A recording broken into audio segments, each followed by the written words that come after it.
तहरीक इंसाफ को पाकिस्तान के 31% अवाम ने वोट दिए हैं। हम चाहते हैं कि हम उसका एहतराम करें, उन 31% वोटरों का। लेकिन उसके लिए जरूरी है कि वो फिर उन 69% का भी एहतराम करें जिन्होंने तहरीक इंसाफ को वोट नहीं दिए। किसी रोते हुए बच्चे को चूसनी देना मकसद नहीं है। मकसद तो ये है कि हमें मौशी इस्तेहकाम के बाद सियासी इस्तेहकाम इस्तेहकाम भी हासिल होना करके चाहिए, बिल्कुल। पाकिस्तान के नौजवानों के लिए नया रोजगार पैदा कर। अच्छा, ये हुकूमत बड़े सब्र के साथ बर्दाश्त भी कर रही है और उम्मीद भी कर रही है कि पीटीआई मुज़ाकरात करेगी, लेकिन हर दिन के बाद एक नई डिमांड पीटीआई की आ रही है। और अब आज हमने देखा कि बानी चेयरमैन की तरफ से एक ट्वीट किया गया है कि अगर तो जुडिशल कमीशन नहीं बनता तो फिर मुज़ाकरात भी बेकार हैं। कल तक ये बात हो रही थी कि मुज़ाकरात हर सूरत में जारी रहने चाहिए। तो आपके ख्याल में क्या संजीदा भी है अपोजिशन बात करने के लिए?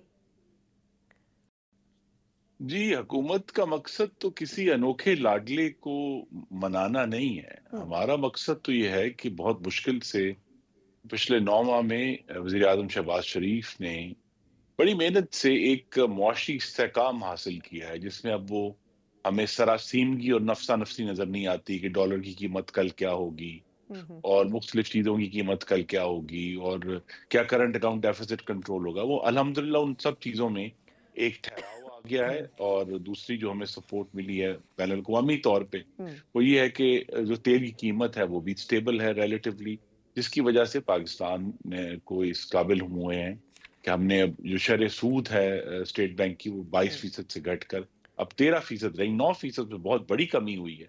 बहुत सारे ऐसे काम अब यहाँ जो हम ऑपोजिशन से मुज़ाकरात कर रहे हैं, उसका मकसद यही है कि ये जो मुआशी इस्तेहकाम हासिल अल्हम्दुलिल्लाह हो गया है, ये आने वाले दिनों में किसी सियासी इंतशार की नजर ना हो। लेकिन ये बात वाज़ेह है, जो अभी तक इन मुज़ाकरात के आगाज से पहले का एक मुशाहिदा है, और वो ये है कि तहरीक इंसाफ तो इंतशार की सौदागर है। वो अपने इक़्तिदार को इंतशार में ढूंढते हैं और तमाम फाशिस्ट जमातों की तरह जो तारीख में रही हैं, उनका भी यही वतीरा है कि वो समझते हैं कि इस फसाद के ज़रिए, इंतशार के ज़रिए ही वो अपने मकासद हल कर सकते हैं। उसके बावजूद अगर हम टेबल पर बैठे हैं तो उसकी एक वजह है, और वजह वो है जो कि कम लोगों के ज़हन में आती है कि तहरीक इंसाफ को पाकिस्तान के 31% अवाम ने वोट दिए हैं। हम चाहते हैं कि हम उसका एहतराम करें, उन 31% वोटरों का।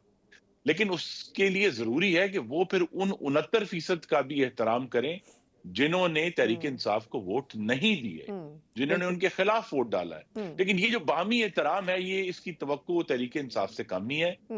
उसके बावजूद हम मुज़ाकरात जारी रखेंगे, क्योंकि गैर मशरूत उनका आगाज हुआ है। अगर बानी चेयरमैन चाहते हैं कि ये जो भी उनकी ख्वाहिशात हैं, इसीलिए हमारी उनके साथ ये मुतालबा जरूर रहा है कि जो भी वो चाहते हैं वो इन राइटिंग दें, ताकि वो फिर उससे पीछे ना हट सकें। अच्छा। क्योंकि बानी चेयरमैन का रिकॉर्ड भी है कि वो समझते हैं कि अजीम लीडरों का तो वतीरा ही ये है कि वो यू टर्न लेते हैं, लेकिन ये ऐसे मुज़ाकरात हैं जिन पे यू टर्न की गुंजाइश नहीं है। तो लिहाजा वो हम अभी भी उनसे ये कहेंगे कि वो इन राइटिंग तहरीर में हमें अपने मुतालबात दे दें, ताकि हम फिर उन पे एक-एक करके उन पर बात कर सकें। तो अच्छा, हुकूमत खुर्रम तो साहब। कमिटेड है, जी क्योंकि जी। मैं फिर जी कहूँगा जी। हुकूमत का मकसद जी सिर्फ जी। किसी एक जमात को या जो एक मुहावरा है हमारे मुआशरे में, जी। किसी रोते हुए बच्चे को चूसनी देना मकसद नहीं है। मकसद तो ये है कि हमें मुआशी इस्तेहकाम के बाद सियासी इस्तेहकाम इस्तेहकाम भी हासिल होना करके चाहिए, बिल्कुल। पाकिस्तान के नौजवानों के लिए नया रोजगार पैदा कर।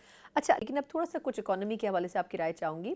ये फरमाइएगा कि अब 2-3 मरतबा वज़ीर-ए-आज़म पाकिस्तान ये बात कर चुके हैं कि जब तक हम महंगाई और ख़ास तौर पर बिजली के नरखों को कंट्रोल नहीं करेंगे, ना तो एक्सपोर्ट बढ़ सकेगी और ना ही महंगाई उस तरह कम हो सकेगी।